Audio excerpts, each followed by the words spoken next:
Morning. आज આપણે ધોરણ 7 માં ગુજરાતી વિષય વિશે ભણીશું। આગલા વિડિયોમાં તમે જોયું કે આપણે પાઠ 1 ચબૂતરા વિશે સમજ્યા હતા। તેમાં આપણે ક્યાં સુધી પહોંચ્યા હતા?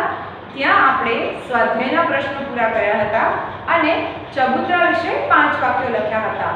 ચબૂતરા વિશે 5 વાક્યો પૂરા ન થયા હોય તેથી ફરીથી એ વાક્યો આજે આપણે ફરીથી લખીશું જેથી તમને કોઈ કન્ફ્યુઝન એટલે કે કોઈ અકળામણ ન રહે। ચલો તો આપણે ચબૂતરા વિશે 5 વાક્યો આગળ કન્ટિન્યુ કરીશું। પાઠ 1 ચબૂતરો।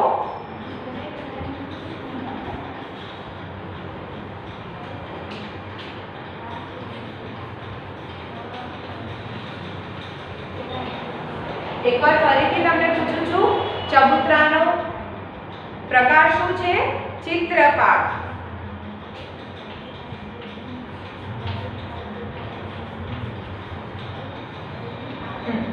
ચબૂતરા વિશેના 5 વાક્યો આગલા લેક્ચરમાં પૂરા ન થયા હોવાથી આ લેક્ચરમાં હવે તમને હું કન્ટિન્યુ કરાવું છું। આપણે ફરીથી ચબૂતરા વિશે 5 વાક્યો લખીશું।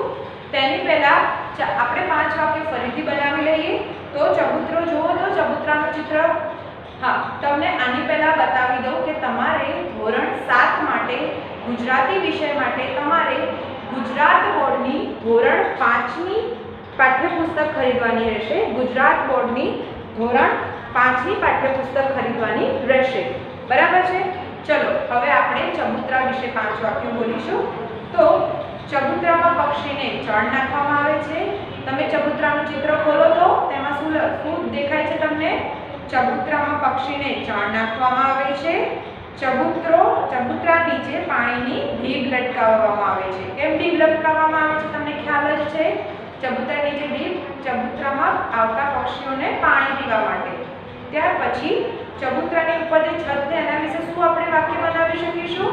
તો ચબૂતરાની ઉપરની છત ઉનાળો અને ચોમાસામાં પક્ષીઓના રક્ષણ માટે બાંધવામાં આવે છે। એ પછીનું વાક્ય, ચબૂતરો ક્યાં બાંધેલો છે?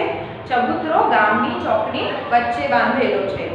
આ ચબૂતરામાં નિસરણી તમને દેખાય છે, તો એ નિસરણીનો ઉપયોગ માણસો શા માટે કરતા હશે? તો ચબૂતરામાં નિસરણીનો ઉપયોગ માણસો ઉપર ચણ નાખવા માટે કરે છે। બાળકો અને ચબૂતરા ચણ નાખવા માટે સીડી પરથી ઉપર ચડીને એ ચબૂતરામાં ચણ નાખે છે અને પાણી નાખે છે। હવે આપણે આ 5 વાક્યો લખીશું। પહેલું વાક્ય શું હતું? તો ચબૂતરામાં પક્ષીઓને ચણ નાખવામાં આવે છે। સૌથી પહેલા આપણે પ્રશ્ન લખી દઈએ। તો પ્રશ્ન હતો, પ્રશ્ન નંબર સ્વાધ્યાયનો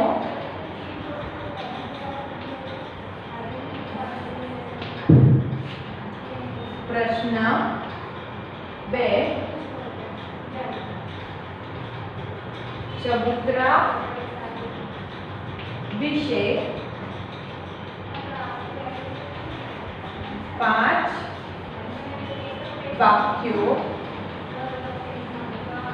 લખો, બરાબર? ચલો હવે પહેલું વાક્ય શું હતું? તો ચબૂતરામાં પક્ષીઓને ચણ નાખવામાં આવે છે।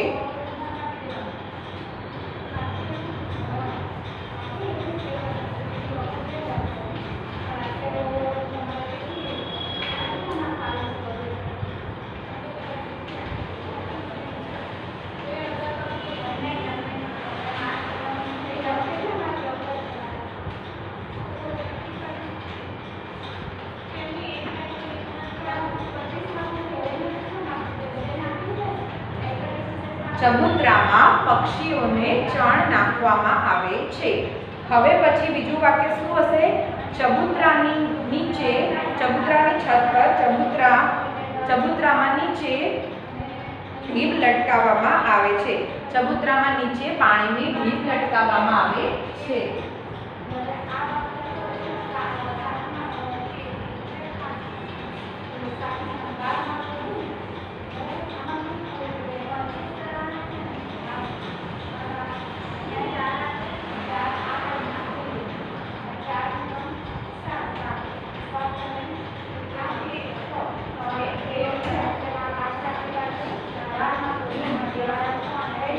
ચબૂતરામાં નીચે પાણીની ઢીબ લટકાવવામાં આવે છે। હવે પછીનો ચબૂતરા ઉપર છત હોય છે તે છત પક્ષીઓનું ઉનાળા અને વરસાદથી ઉનાળા અને વરસાદથી બચાવે છે. ઉનાળા અને ચોમાસા જેવી ઋતુઓમાં તેમનું રક્ષણ કરે છે. તો ત્રીજું વાક્ય, ચબૂતરા ઉપર છત હોય છે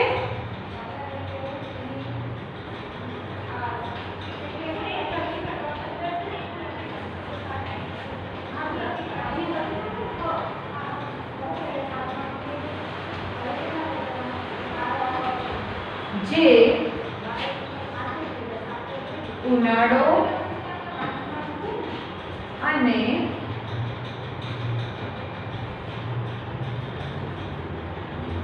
ચોમાસામાં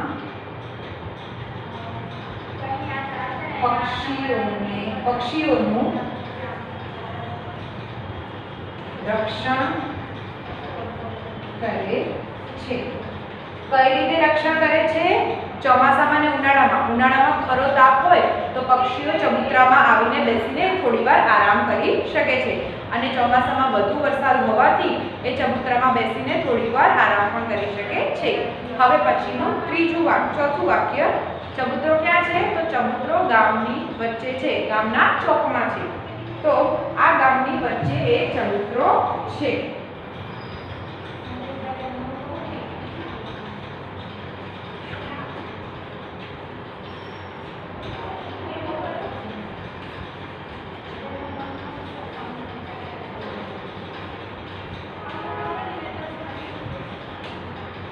છેલ્લું વાક્ય, ચબૂતરામાં નિસરણીનો ઉપયોગ માણસો, બાળકો ચબૂતરામાં ચણ નાખવા માટે કરે છે. ચબૂતરામાં નિસરણીનો ઉપયોગ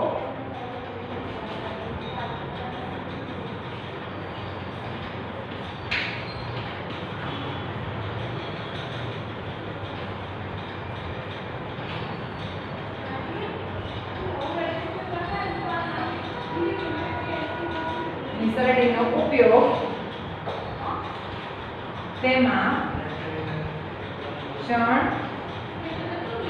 નાખવા માટે કરવામાં આવે છે. બરાબર. હવે આ 5 વાક્ય આપણે ફરીથી એકવાર વાંચી લઈએ. પહેલું વાક્ય શું છે? ચબૂતરામાં પક્ષીઓને ચણ નાખવામાં આવે છે. ચબૂતરાની નીચે પાણીની ઢીબ લટકાવવામાં આવે છે. ચબૂતરા ઉપર છત હોય છે જે ઉનાળો અને ચોમાસામાં પક્ષીઓનું રક્ષણ કરે છે. આ ગામની વચ્ચે એક ચબૂતરો છે. ચબૂતરામાં નિસરણીનો ઉપયોગ તેમાં ચણ નાખવા માટે કરવામાં આવે છે. તો અહીં આપણે ચબૂતરા વિશેના 5 વાક્યો પૂરા થયા. બરાબર. હવે એના પછી પ્રશ્ન 3 છે, નીચે આપેલું ચિત્ર જોઈ તેના વિશે લખો. આ ચિત્ર તમને દેખાય છે? આ ચિત્ર શેનું છે? આમાં તમને કદાચ ન ખ્યાલ આવે તો તમારી પાસે જે પાઠ્યપુસ્તક છે તેમાં જુઓ અને જલ્દીથી પાઠ્યપુસ્તક વસાવી લો, જેથી તમને આસાની રહે સમજવામાં, પાઠ સમજવામાં. બરાબર. હવે સ્વાધ્યાયનો પ્રશ્ન 3 લખીશું આપણે.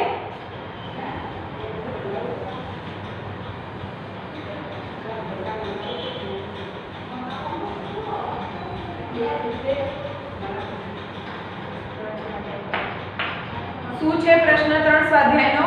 નીચે આપેલું ચિત્ર જોઈ તેના વિશે લખો. પ્રશ્ન નંબર 3. હવે એ ચિત્ર તમે જુઓ તો શેનું છે? શું દેખાઈ રહ્યું છે?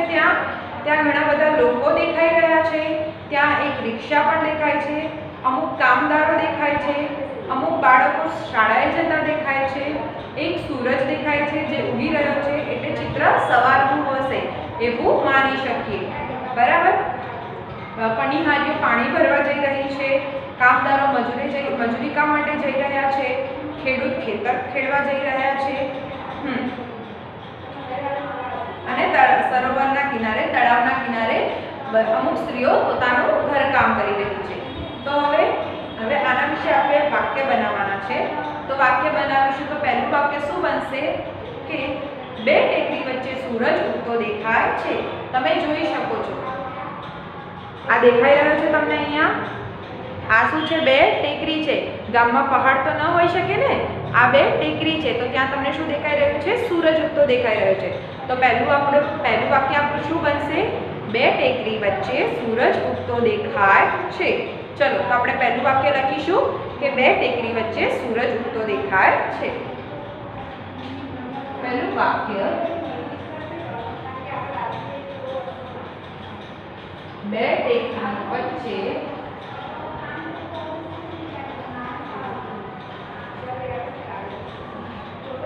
સૂરજ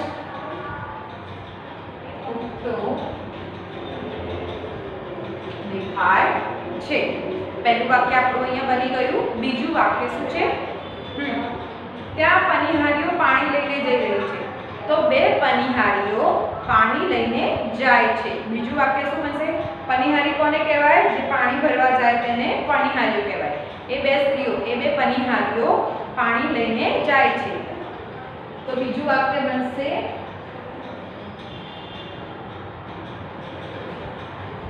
બે પનિહારીઓ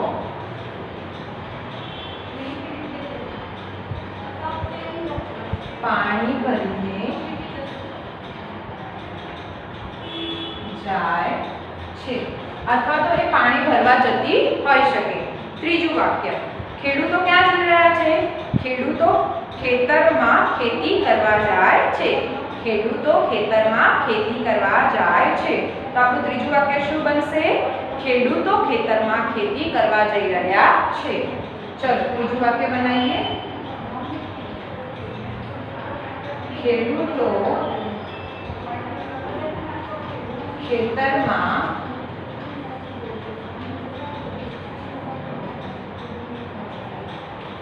ખેતી કરવા જાય છે. ખેડૂતો ખેતરમાં શું કરવા જઈ રહ્યા છે? ખેડૂતો ખેતરમાં ખેતી કરવા જઈ રહ્યા છે. હવે ત્રીજું વાક્ય આપણે બનાવીશું. ગામમાં એક ચબૂતરો છે. તમે જુઓ તો રિક્ષાની બાજુમાં અહીંયા તમને કંઈ દેખાઈ રહ્યું છે? આ શું છે? આ રિક્ષા છે. અહીંયા શું દેખાઈ રહ્યું છે? આ ચબૂતરો દેખાય છે તમને? તો આપણે એના વિશે વાક્ય બનાવી શકીએ કે ગામમાં એક ચબૂતરો છે. તો ચોથું વાક્ય,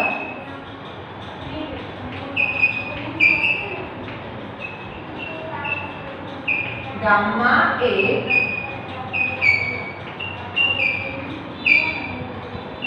ચબૂતરો છે. હવે પાંચમું વાક્ય, તેમાં મોચી પણ દેખાય છે. અહીંયા તમે જોઈ શકો છો, આ મોચી છે, દેખાઈ રહ્યો છે તમને?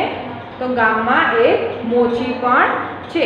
હવે આપણે એનું વાક્ય બનાવીએ કે આમાં મોચી પણ દેખાય છે. ગામમાં મોચી પણ દેખાય છે. પાંચમું વાક્ય, ગામમાં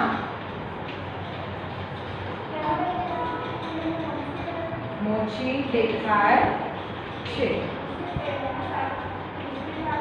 હવે છઠ્ઠું વાક્ય, આમાં શેનું ચિત્ર ગામમાં દેખાઈ રહ્યું છે? તો સવારનું, બરાબર ને? કારણ કે આ બધા કામ આપણે સવારમાં કરી રહ્યા હોઈએ છીએ. તો આ ચિત્રમાં સવારનું દ્રશ્ય દેખાય છે. તો લખીશું, આ ચિત્રમાં સવારનું દ્રશ્ય દેખાય છે. ચિત્રમાં શેનું દ્રશ્ય દેખાઈ રહ્યું છે તમને? તો ચિત્રમાં સવારનું દ્રશ્ય દેખાય છે. હવે છેલ્લો, ચિત્રમાં ઘર, વૃક્ષ અને તળાવ દેખાય છે. એ સિવાય તમને ચિત્રમાં શું શું દેખાઈ રહ્યું છે? તો ત્યાં અમુક ઘરો દેખાઈ રહ્યા છે પાછળની સાઈડ, બરાબર? એક તળાવ પણ છે અને વૃક્ષો પણ અલગ અલગ જોવા મળી રહ્યા છે. તો આપણે લખી શકીએ ને કે આ ચિત્રમાં તળાવ, વૃક્ષો અને ઘર દેખાઈ રહ્યા છે. તો સાતમું વાક્ય આપણે બનાવીશું. ચિત્રમાં ઘર,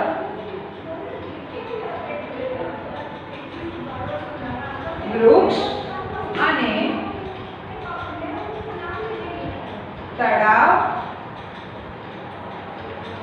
દેખાય છે. આ બની ગયા આપણા 7 વાક્યો. ચલો આપણે ફરીથી વાક્યો વાંચી લઈએ। પહેલું વાક્ય શું છે? બે ટેકરી વચ્ચે સૂરજ ઉગતો દેખાય છે। બે ટેકરી વચ્ચે સૂરજ ઉગતો દેખાય છે। બીજું વાક્ય શું છે? બે પનિહારીઓ પાણી ભરીને જાય છે। બે પનિહારીઓ પાણી ભરીને જાય છે। ત્રીજું વાક્ય ખેડૂતો ખેતરમાં ખેતી કરવા જાય છે। ખેડૂતો ખેતરમાં ખેતી કરવા જાય છે। ચોથું ગામમાં એક ચબૂતરો છે। ચોથું વાક્ય ગામમાં એક ચબૂતરો છે। પાંચમું વાક્ય શું લખ્યું છે? ગામમાં મોચી દેખાય છે। ગામમાં મોચી દેખાય છે। છઠ્ઠું વાક્ય આ ચિત્રમાં સવારનું દ્રશ્ય દેખાય છે। આ ચિત્રમાં આપણને શું દેખાઈ રહ્યું છે? તો સવારનું દ્રશ્ય દેખાય છે। છેલ્લું વાક્ય ચિત્રમાં ઘર, વૃક્ષ અને તળાવ દેખાય છે। ચિત્રમાં ઘર, વૃક્ષ અને તળાવ દેખાઈ રહ્યું છે।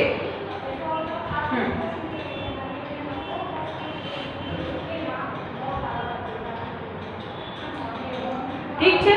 હવે અહીંયા આપણો આ ચબૂતરો પાઠ પૂરો થાય છે। આમાં સ્વાધ્યાયના આપણે ત્રણેય પ્રશ્નો પૂરા કરી દીધા। ચિત્રના આધારે પ્રશ્નો હતા એ, ચબૂતરા વિશે 5 વાક્યો લખો તે પણ, અને નીચે આપેલું જે ગામનું ચિત્ર છે તેના ઉપરથી પણ આપણે વાક્યો બનાવી દીધા। પાઠ 1 ચબૂતરો આપણો અહીંયા પૂરો થાય છે। તે સાથે તમને હવે વર્કશીટ મળશે ગુજરાતીની।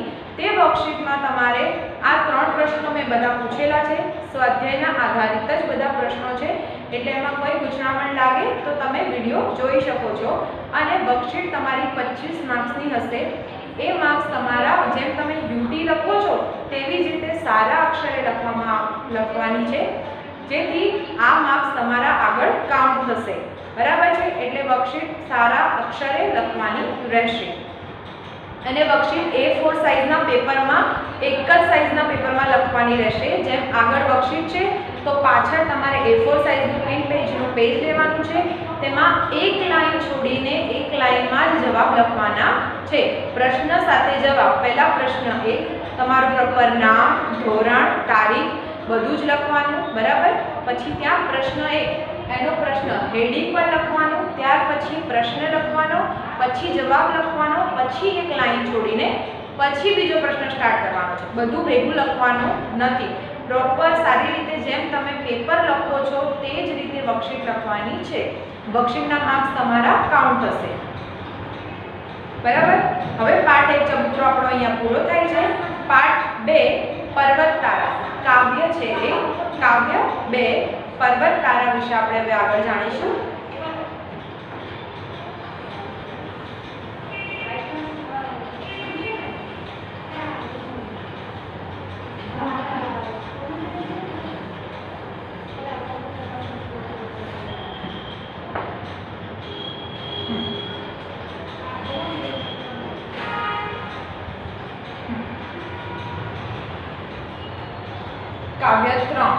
કાવ્ય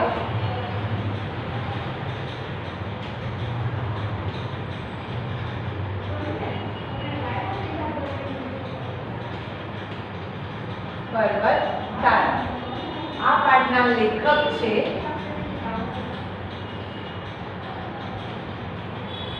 સુરેશ દલાલ।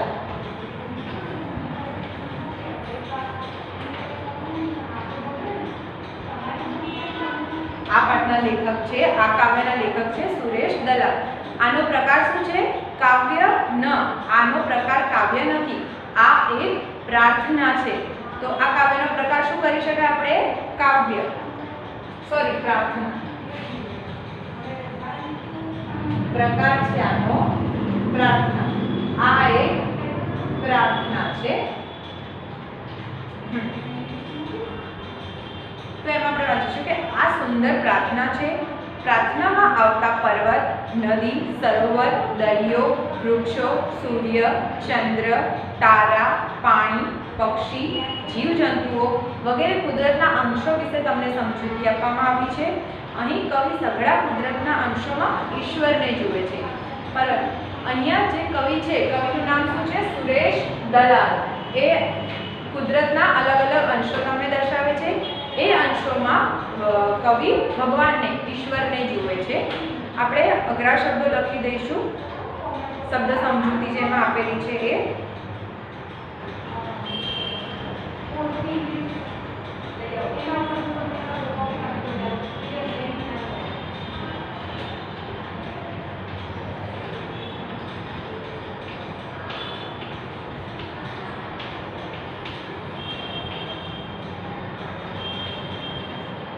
પહેલું તો ખંભા.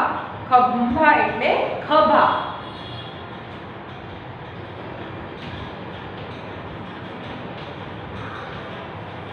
ખંભા એટલે ખભા.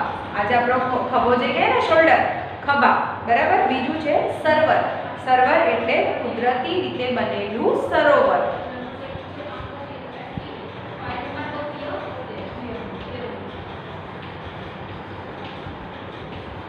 કુદરતી રીતે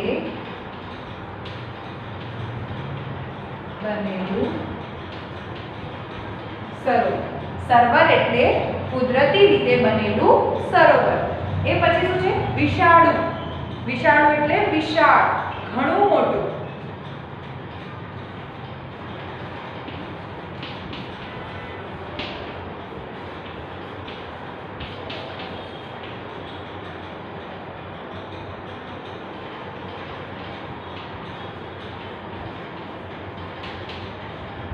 ઘણું મોટું. વિશાળ એટલે વિશાળ, ઘણું મોટું.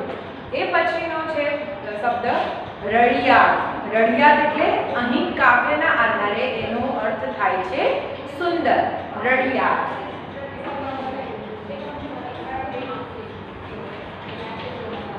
અહીં કાવ્યના અર્થમાં જ એનો થાય છે સુંદર. એનો અર્થ થાય છે સુંદર. એ પછી છે તરણું. તરણું એટલે તણખલું. તરણું શું છે? તણખલું. તરણુંનો મતલબ શું થાય છે? તણખલું. તરણું એટલે તરણું એટલે તણખલું. અત્યારે આટલા શબ્દો પહેલા એકવાર રિવાઇઝ કરી લઈએ. આ શબ્દો તમારે નોટબુકમાં લખવાના છે. સૌથી પહેલા નવા પેજ પર કાવ્ય 2 પર્વતતારા પાઠનું હેડિંગ મારવાનું છે. પછી એક લાઈન છોડીને લેખકનું નામ લખવાનું છે, સુરેશ દલાલ.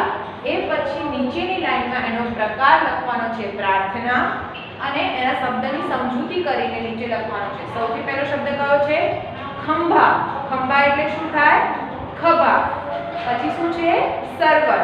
સરોવર એટલે કુદરતી રીતે બનેલું સરોવર. એના પછી શું છે? વિશાળુ. તો વિશાળ, ઘણું મોટું. વિશાળુ એટલે વિશાળ, ઘણું મોટું. રળિયાળ. રળિયાળ એટલે અહીં આ કાવ્યના અર્થમાં રળિયાળનો અર્થ થાય છે સુંદર.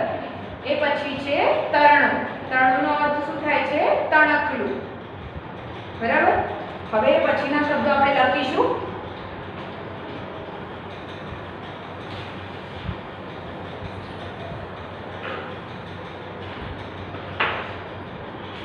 નાદ. નાદ એટલે સામાન્ય રીતે મધુર લાગતો મોટો અવાજ. નાદ એટલે આપણે કોઈ એક નાદમાં ગાતા હોઈએ એટલે મોટા અવાજે ગઈએ તો એને ઘોંઘાટ ન કહેવાય, મધુર અવાજ કહેવાય. એને શું કહેવાય? સામાન્ય રીતે મધુર લાગતો મોટો અવાજ. ચલો લખીશું. નાદ એટલે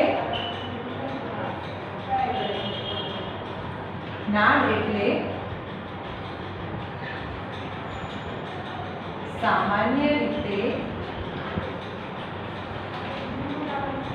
મોટો લાગતો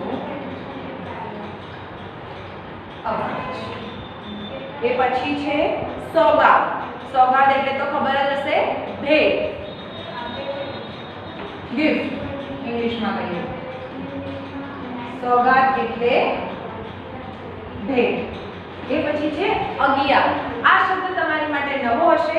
અગિયાર એટલે રાત્રિના અંધકારમાં જીવડા. એ અમુક એક જીવડું હોય છે તે રાતના અંધકારમાં ટમટમતું હોય છે, એને અગિયાર કહેવામાં આવે છે.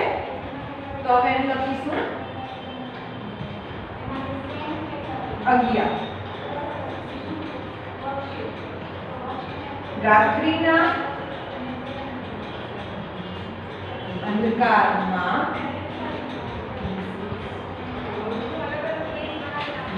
ટમટમતું જીવડું. રાત્રિના અંધકારમાં ટમટમતું જીવડું. ત્યાર પછી છે ત્રાળ. ત્રાળ એટલે ગર્જના. મોટેથી જે અવાજ થાય એને ત્રાળ કહેવામાં આવે છે. એને શું કહે છે? ગર્જના કહે છે. બરાબર.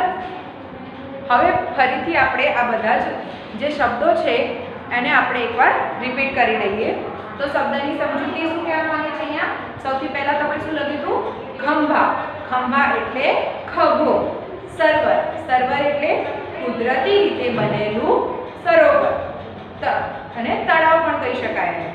વિશાળું. વિશાળ એટલે ઘણું મોટું. રળિયાળ. રળિયાળ એટલે અહીં શું થાય? સુંદર. તરણું. તરણું એટલે શું કહેવાય? એને તણખલું. નાદ. નાદ એટલે સામાન્ય રીતે મોટો લાગતો અવાજ. સામાન્ય રીતે મધુર લાગતો મોટો અવાજ.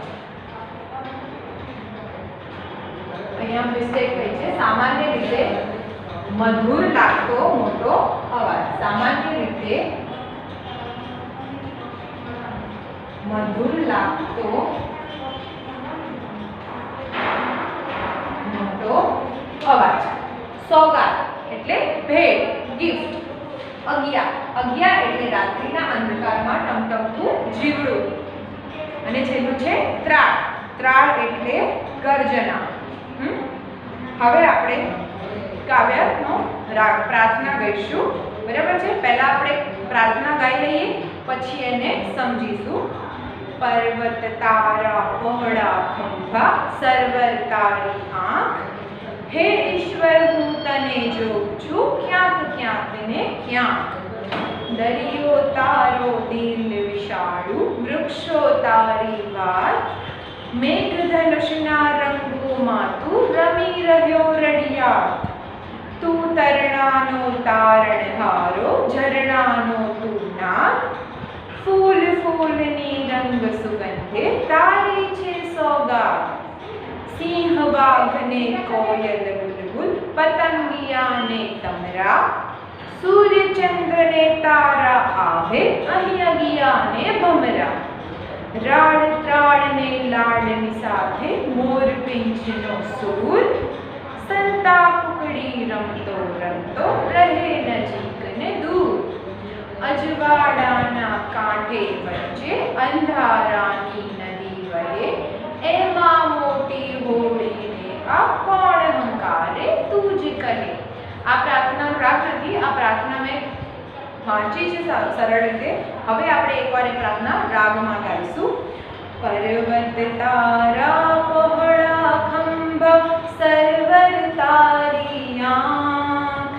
હે ઈશ્વર હું તને જોઉં છું ક્યાંક ક્યાંક ને ક્યાંક. દરિયો તારો દિલ વિશાળું, વૃક્ષો તારી વાત. મેઘધનુષ્યના રંગોમાં તું રમી રહ્યો રતિયાળ. તું તરણાનો તારણહારો, ઝરણાનો તું નાદ. ફૂલ ફૂલની રંગ સુગંધે તારી છે સોગાદ. સિંહ વાઘને કોયલ બુલબુલ, પતંગિયાને ભમરા. સૂર્ય ચંદ્રને તારા આવે, અગિયાને અહીં ભમરા. રાડ ત્રાડને લાડની સાથે મોર પીંછનો સૂર. સંતા કુકડી રમતો રમતો રહે નજીક ને દૂર. અજવાળાના કાંઠા વચ્ચે અંધારાની નદી વહે. એમાં અમારી હોળીને કોણ હંકારે તું જ કહે. આ કાવ્યનો રાગ છે. આ કાવ્ય તમારે યાદ કરવાની છે. બરાબર? આ કાવ્યને તમારે યાદ કરવાની રહેશે. આ કાવ્ય તમને એક્ઝામમાં પણ પૂછાઈ શકે છે. એટલે વ્યવસ્થિત રીતે તમારે આને યાદ પણ કરવાની રહેશે. આજે આપણે શું શું જોયું? કાવ્ય પર્વત તારા દેખાય છે તમને? બરાબર? એનો આપણે કાવ્યની શબ્દ સમજૂતી જોઈ, કાવ્યનો રાગ શીખ્યો, પાઠ 1 ચબૂતરો પણ આપણો આજે અહીંયા પૂરો થયો।